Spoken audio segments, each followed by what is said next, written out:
Port limited Kakinada సేజ్లకు సంబంధించి 3,600 కోట్ల అక్రమ లావాదేవీల కేసులో ఆయనపై ఆరోపణలు ఉన్నట్టు సమాచారం.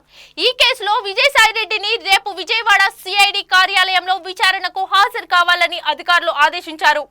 ఏపీ రాజకీయాల్లో సంచలనం సృష్టించిన కాకినాడ పోర్ట్ కుంభకోణం కేసులో కీలక పరిణామం చోటు చేసుకుంది. వైసీపీ మాజీ నేత విజయసాయిరెడ్డికి సిఐడి నోటీసులు జారీ చేసింది. ఈ కేసులో విజయసాయిరెడ్డి A2 నిందితుడిగా, జగన్ బాబాయ్ వైవి సుబ్బారెడ్డి కుమారుడు విక్రాంత్ రెడ్డి A1 నిందితుడిగా ఉన్నారు. Kakinada sea port limited Kakinada సేజ్లోని 3,600 కోట్ల విలువైన వాటాలను బలవంతంగా లాక్కున్నట్లు ఆరోపణలున్నాయి.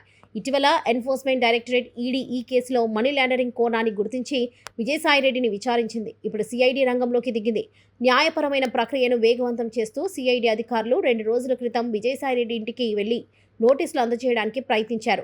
అయితే ఆయన ఇంట్లో లేని కారణంగా ఆయన భార్యకు నోటీసులు ఇచ్చారు. ఈ కేసులో మరింత సమాచారం రేపు విజయసాయిరెడ్డి విచారణకు హాజరైన తర్వాత బయటకు వచ్చే అవకాశం ఉంది.